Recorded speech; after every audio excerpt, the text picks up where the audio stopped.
Why'd you leave without me? Welcome back to Drill's Garage. Today I'm working on the 996. I'm having a little bit of a fuel pump issue, which I will get into shortly. So stay tuned. Some of you may have seen the last video I did on this car where I was going through the coil packs, the spark plugs, and all that stuff. I put the car back together. It was running great for a few days. And then I started getting a little bit of a hesitation, and also sometimes it would be hard to start. In my research, I determined it's most likely the fuel pump, and not just the fuel pump. There's a little rubber elbow hose that joins I think the output of the pump to I don't know what, and that has a tendency to split, and therefore it loses pressure. I did hook up a pressure gauge the other day to it, and it was fine, but it didn't hold pressure. I tested the fuel pressure regulator, and it seemed to be fine. You know, I sucked on the hose. I put a hose to it, and I sucked on it to make sure the diaphragm was holding pressure, and it is holding vacuum actually, and it is. So I'm gonna have to take the fuel pump out and check that hose, because apparently that hose is a known common problem on these cars. And if you don't deal with it today, you're gonna have to deal with it tomorrow, and if not tomorrow, next month or next year. But at some point you'll have to deal with it. So that's where I'm at. I'm going to go ahead and start the disassembly process. I'm gonna have to drain that fuel tank, at least as much as I can, and start tearing into it. Let's see. I hope that that's the problem, because otherwise I'm gonna have to maybe even just replace a fuel pump. I don't know, but first things first, I gotta check that hose to see if that hose is split or not. So first things first, the little thing came out. I gotta get the battery out of here.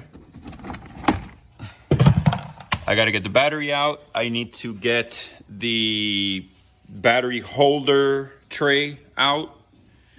And then underneath that is the access to the fuel pump. So that's next. I gotta start tearing into it. All right, so once the battery is out, you need to take this guy out. There's one here, and then there's two more on the side, and then this plate comes out, and the access to the fuel tank should be right underneath there. The sending unit actually is what comes up first. So let me get those out. Those are 13s. And here we have it. This is the sender. So I need to pull that out. I gotta disconnect all those lines. I gotta disconnect these guys and this plug.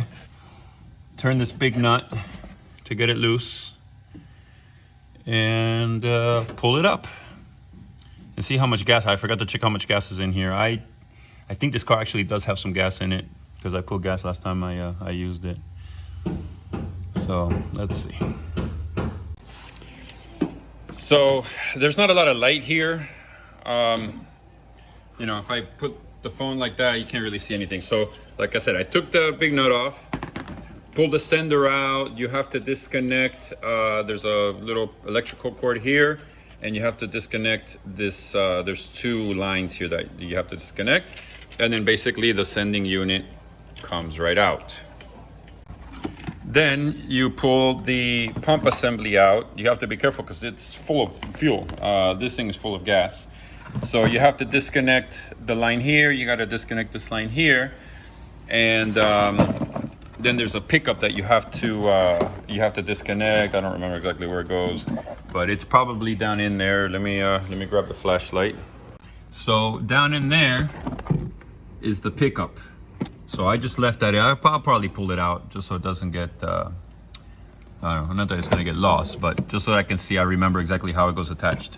Also, what I did was I hooked up a siphon hose, and I sucked all the fuel out. So there might be a little bit of gas left in there, but not really, just a few drops. So I put the gas inside the little gas cans there, so I'm not literally, you know, drenching my hands in fuel every time I stick my hand in there. So from the research I was doing, apparently, I don't know if it's this one or this one, and I guess it affects the earlier cars.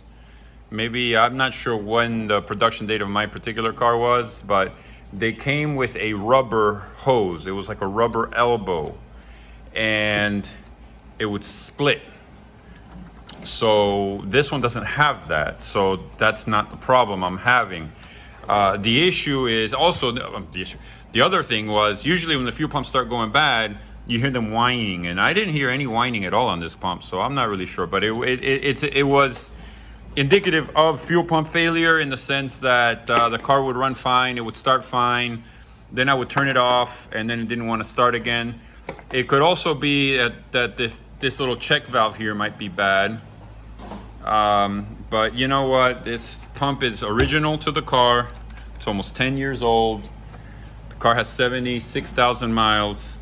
I'm just gonna replace it.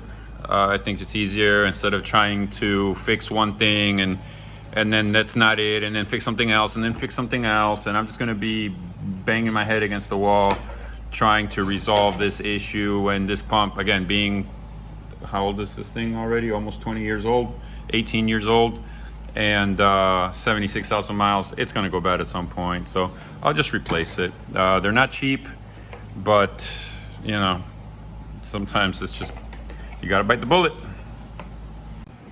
So upon further investigation, I'm sucking on the pickup tube, which is this one right here, and it's stuffed up. I mean, I would assume that should flow freely. So I'm going to take this clamp off here and see if maybe there's something clogging it up. Maybe in there, maybe, who knows? Maybe it's just clogged up. Maybe I can just fix that and I don't have to buy anything. That'd be great. And how could I forget that as I'm sitting here trying to blast this little hose with the compressed air, not to include the pig! Ah! She hates this thing. This is her nemesis. Oi, oi, oh, oh. Ah, crazy dog. Crazy, crazy.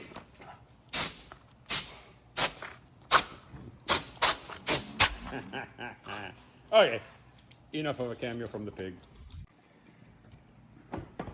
So here's what I did. I took this little end cap off here, and there's a little pinhole that I guess this is almost like a bridge, I guess you could say. And it basically sends, so this is a high pressure line, and I think how that works is it pressurizes that little cavity in there or whatever, and that creates a siphon effect, which then flows fuel up through this pipe here and into that blue canister. So I found a little piece of crud inside of there, so that may have been blocking fuel from getting inside. So that's what I did. I just cleaned it up, and I'm gonna put it back in the car. Working in there is such a pain, let me tell you. It's so uncomfortable, but you know, it is what it is. I already got the pump unit back inside of there, so now I need to just hook up the pickup and then put all this back together. It's so uncomfortable working in here. This is really not a pleasant job. The other issue I was having is with the sending unit, the fuel level sender has this gasket, and before the gasket was on the unit and it was just impossible to get it to seat in there. So what I'm gonna do is I'm gonna put the gasket in first, then I'm gonna put the, I don't know if you wanna call this the sending unit or whatever, the fuel level sender. Hook up the stuff, actually then I gotta put the nut here, this guy, and then, you know, make the connections, and we'll see. Then I'll put some gas in it. Hopefully, all will be well. Okay, it's all together. I'm going to put some gas. Let's crank this thing up. Let's see what happens. All right, last piece of the puzzle. Let's get this guy back on. Although I probably shouldn't be bothering with all of this yet, but let's see what happens. Let's crank this baby up. All right, it's not gonna start right away because it should be empty. Hold on, let me turn the radio off. Let's see what happens. There it goes. Yeah, let's go for a drive.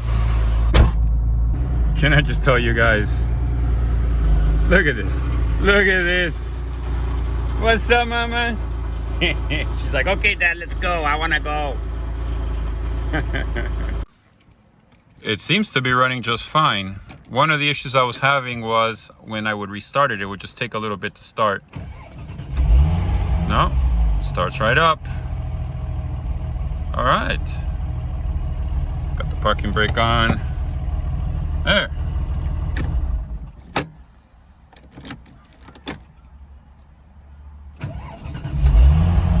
Seems to be okay. I guess I'm gonna have to drive it home. Take it for a little test ride. Let's see what happens. Look at this, guys. When I go around the block, look who's waiting for me. She's like, hey, where'd you go? Why'd you leave without me? That's gonna wrap up the video on the fuel pump situation. I hope that's the end of the fuel pump situation, and I don't have to deal with it anymore. It was kind of a pain in the butt. I'm gonna drive the car home now and let's see what happens. I got the little pig here, Piggy. She's ready to go home, she's tired. Right, Mama? Anyway, so we'll see. I hope that that's really all it was, with just that little piece of something, whatever, that was clogging the intake for the fuel on the pickup, on the siphon side of the pump inside the tank. So we'll see, time will tell. I'm gonna drive it home. Let's see what happens. Hopefully all is well and I won't have to deal with it anymore. The fuel pumps, you know, they're kind of expensive because realistically you should buy the whole assembly. All those lines start getting, all of these, they get brittle and stuff. All of these weren't really brittle, they were fine. And I didn't have that rubber elbow that I read so much about that a lot of people were having issues with. So we'll see. I'll drive it home. Let's see what happens. So thanks for watching. Please subscribe if you haven't already. Please like, hit the notification bell. Leave me any questions if you have any, comments, if you have any questions or anything like that, wondering what, as far as what I've done here today, what you guys saw me do. It's kind of a pain. It's not fun working in that gas tank because space is very limited. And once you're in there, you can't see what you're doing. You stick your hand in there and basically you have to feel around and everything's by feel. And it's just a pain. I really don't want to have to do it again. So thanks for watching and till the next time.